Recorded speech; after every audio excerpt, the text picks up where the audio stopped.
Welcome to HNN, History News Network. Today, our topic is containment. Containment is the United States policy that attempted to stop the spread of communism after the Cold War. Now to Roohi. And now to the domino theory. Domino theory played a great role in the containment policy. It basically stated that if one country fell to communism, then the surrounding countries will fall to communism as well. China and Russia were the two largest communist countries which wanted to spread communism to other countries as well. The United States fought to prevent these communist powers from taking power to Asia to no avail. Then they sought to protect their own country and their surrounding countries from falling to communism by adopting the containment policy. They tried to keep communism from spreading in Europe and the Americas by keeping communism contained in Asia. This was successful, yet unsuccessful. It was successful in the fact that it prevented Europe and US from falling to communism, but unsuccessful in the fact that almost all of Asia fell to communism, and it was not a global containment. And now to Julia. Dominoes are falling all over the place. I'm glad that the US didn't fall, but China did. The United States wasn't planning on getting involved, but there was a serious threat of the Soviet expansion into China. Between 1946 and 1948, China struggled economically, so the US helped with their military, but it turned out to be a communist victory. Containment failed, and the victory encouraged other nations to participate in communist movements. Back to Roohi on the Korean War.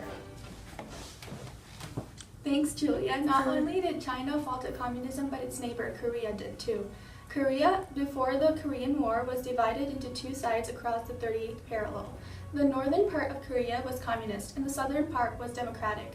The Korean War started on June 1950 when the North Communist Korean Army invaded South Korea in order to reunify the two halves of the country into one communist regime.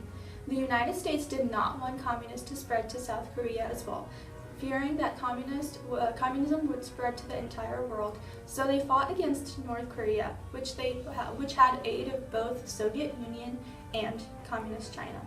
General MacArthur commanded the army in North Korea, and he pushed back the North Koreans fairly quickly. However, he did not end it there.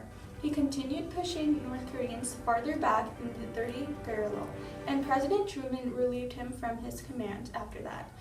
Truman tried to make a peace negotiation with Korea, but they withheld even after they were strategically bombed to surrender. Only after Eisenhower became president did the negotiation actually happen.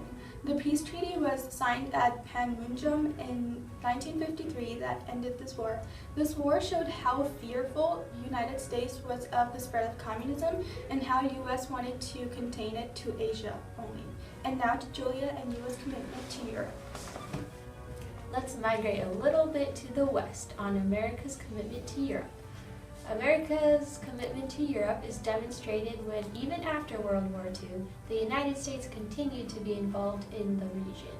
One prime example is the Berlin Airlift. Following World War II, Germany was greatly impoverished, and it allowed communism to grow.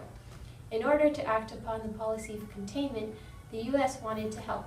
The USSR saw this as a threat to their Soviet rule, and cut off all access to Berlin from the west. The U.S. continued to be relentless and sent the citizens supplies using aircrafts. Eventually, the blockade was lifted, and Western Europeans had more respect for the Americans and distrust for the Soviets, making it less likely that Germany would fall into communism. Now to Roohi on Joseph McCarthy. Do you remember McCarthy? Joseph McCarthy became the senator in 1946. In year 1950, it became suspected that communists had infiltrated the U.S. government in the wake of many suspected espionage trials. McCarthy sought this opportunity to popularize himself and his chance for the next election. He did this by claiming that 205 communists infiltrated the United States Department, and soon after, he claimed that he had the names of 47 of these alleged communists with little knowledge on international espionage.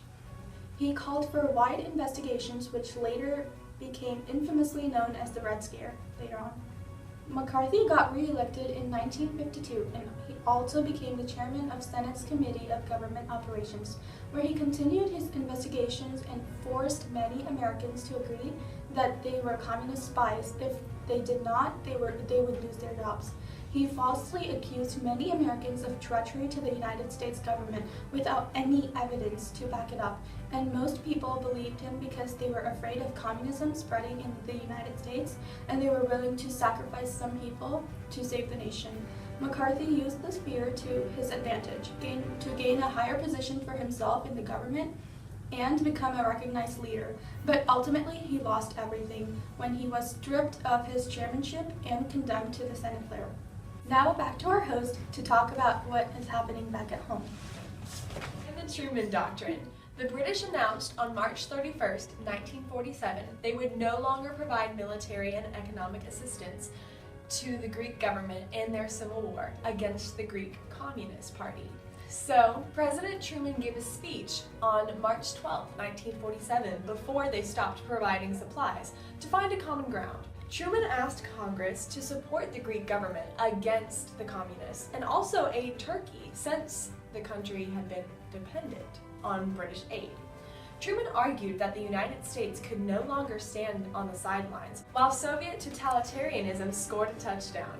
They had to guard their quarterback and block their opponents. I know what you must be thinking. What does all of this have to do in the long run? All of these ideas and plans supporting the idea of containment stopped communism quicker and steadily gave a sense of patriotism and nationalism to the American people. This sense of the American dream helped continue the oomph that was needed to keep the ideas of containment coming to prevent the spread of communism. This idea of containment is very isolating, wouldn't you say? In all seriousness, another way the United States wanted to stop the spread of communism was through the Marshall Plan. The Marshall Plan was a European Recovery Plan, ERP, assisting both sides of the war by rebuilding damaged industry and infrastructure. The United States gave over $12 billion in economic support. It was successful in bringing a quicker overall global recovery, halting the spread of communism. And that's it for HNN on Containment. Thank you for watching. We'll see you next week.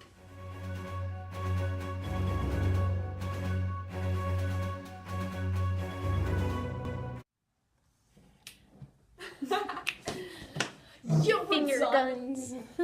Okay.